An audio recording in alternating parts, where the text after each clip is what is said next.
ሰላም ጤና ይስጥልን ውድ የጃንቲው ቤተሰቦች በዛሬው የቢዝነስ መረጃችን የኢትዮጵያ ካፒታል ገበያ ባለስልጣን ታኪሎ ኢንቨስትመንት ባንክ ህገወጥ ነው ሲል አስጠንቅቋል። ግለሰቦችና ድርጅቶች ከዚህ አካል ወይም ከሌሎች ፈቃድ ከሌላቸው የካፒታል ገበያ አገልግሎት ሰጪዎች ጋር ማንኛውም አይነት የኢንቨስትመንት እንቅስቃሴ እንዳያደርጉም አሳስቧል። በዝርዝር የምንነግራችሁም ይሆናል።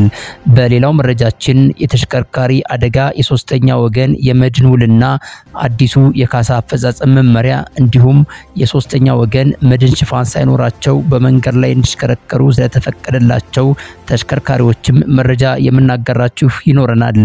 በቅድሚያ ለቻናላችን አዲስ ከሆኑ በቅንነት ቻናላችንን ሰብስክራይብ በማድረግ ቤተሰብ ይሁኑ እያልን አዳዲስ መረጃዎችም ቀድመው እንዲደርሷችሁ የደወል ምልክቷን በመጫን ቪዲዮውን ላይክ እና ሼር በማድረግ እስከ መጨረሻው ድረስ እንዲከታተሉን እንጠይቃለን። የኢትዮጵያ ካፒታል ባለስልጣን ታኪሎ ኢንቨስትመንት ባንክ በሚል ስም የሚንቀሳቀስ ፈቃድ ያልተሰጠው የካፒታል ገበያ አገልግሎት ሰጪ ድርጅት መለየቱን ለህብረተሰቡ ለማሳወቅ ይወዳል ሲል በዛሬው ዕለት አስነብቧል። ይህ አካል አስፈላጊው ፈቃድ ሳይኖረው በኢትዮጵያ የመጀመሪያው የኢንቨስትመንት ባንክ ነው በሚል ድረገጽ ማቋቋሟል። ታኪሎ ኢንቨስትመንት ባንክ በካፒታል ገበያ አገልግሎት ሰጪዎች ፈቃድ አሰጣጥ ቁጥር መመሪያ መሰረት በተቀመጡት መስፈርቶች መሰረት የኢንቨስትመንት ባንክም ሆነ ሌላ የካፒታል ገበያ አገልግሎት ሰጪ ለመሆን የሚያስፈልገውን ፈቃድ ያላገኘ በመሆኑ የኢትዮጵያ ካፒታል ገበያ ባለስልጣን አስታውቋል። የካፒታል ገበያ አገልግሎት ሰጪዎች ፈቃድና አሰጣጥ ቁጥጥር መመሪያ የካፒታል ገበያ አገልግሎት መስጠት የሚችሉት በኢትዮጵያ የካፒታል ገበያ አገልግሎት እንዲሰጡ በህጋዊ መንገድ በኢትዮጵያ ካፒታል ገበያ ባለስልጣን የተመዘገቡና የሚተዳደሩ አካላት ብቻ ናቸው ብሏል። ስለሆነም ግለሰቦችና ድርጅቶች ከዚህ አካል ወይም ከኢትዮጵያ ካፒታል ገበያ ባለስልጣን ተገቢውን ፈቃድ ካላገኙ ሌሎች የካፒታል ገበያ አገልግሎት ሰጪዎች ጋር በማንኛውም አይነት የካፒታል ገበያ ነክ የኢንቨስትመንት እንቅስቃሴዎች እንዳይሳተፉ በጥብቅ አሳስበዋል። እነዚህ አካላት ኢንቨስተሮችን ለመጠበቅና የገበያ ታማኝነትን ለማረጋገጥ በተነደፈው የቁጥጥር ስርዓት ስለማይገዙ ከእነዚህ አይነት ፈቃድ ካልተሰጣቸው አካላት ጋር መስራት ኢንቨስተሮችን ለከፍተኛ አደጋ ሊያጋልጥም ይችላልም ተብሏል። ስለሆነም ህብረተሰቡ ማንኛውም ራሱን እንደ ካፒታል ገበያ አገልግሎት ሰጪ ከሚያቀርብ ግለሰብ ወይም ድርጅት ጋር ስምምነቶችን ወይም ግብይቶችን ከመፈጸሙ በፊት የብቁነትና የፈቃድ ሁኔታውን እንዲያረጋግጥም ተናግረዋል። አዲሱ የተሽከርካሪ አደጋ የሶስተኛ ወገን መድን የመድን ውልና የካሳ አፈጻጸም መመሪያ ኢትዮጵያ የተሽከርካሪ አደጋዎች በየቀኑ የሚመዘገብባት አገር መሆኗ ይታወቃል።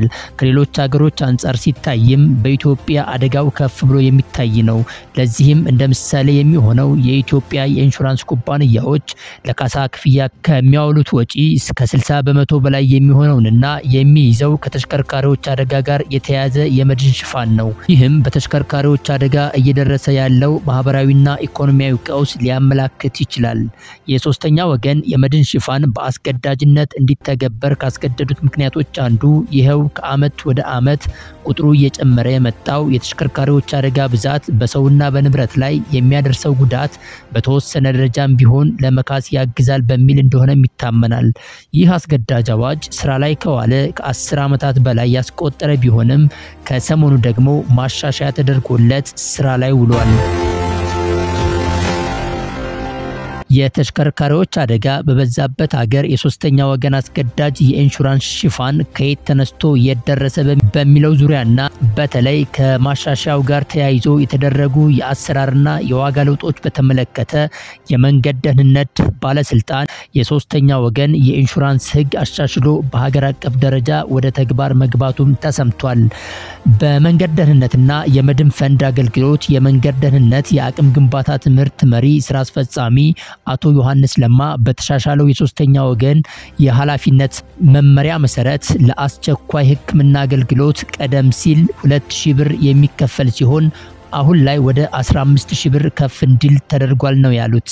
ቀድሞ የነበረው 2000 ብር አሁን ባለው ሁኔታ ተገቢውን ህክምና እንኳን ሊሰጥ ይቅርና ካርድ ለማውጣት እንኳን አይበቃም ሲሉም ተናግረዋል። ይህ በእንዲህ እንዳለ አሽከርካሪዎች የሞት አደጋ ሲያደርሱ በፊት የሚከፈለው 40,000 ብር በማሻሻያው መሰረት ወደ 250,000 ብር ከፍ ማለቱንም አስታውቀዋል። ምንም እንኳን ህይወትን በገንዘብ መተካት ባይቻልም ለጊዜያዊነት ለማህበራዊና ኢኮኖሚያዊ ጉዳዮች ካሳ እንዲሆን ነው ብለው ተናግረዋል። አካል ጉዳት ያደረሰም በተመሳሳይ ከ40,000 ብር የቅጣት ክፍያ ይፈጸም የነበረው በአዲሱ ማሻሻያ መሰረት 250,000 ብር ከፍ እንዲል መደረጉን አቶ ዮሐንስ ለማ ለኢትዮ ኤፍኤም አስታውቀዋል። ዋና ስራ አስፈጻሚው እዚህ ውሳኔ ላይ የደረስነው ከክልልና ከከተማ አስተዳደሮች ጋር እንዲሁም ከተጎጂዎችና ከጤና ባለሙያዎች ጋር በተደረገ ውይይትም ነው ብለዋል።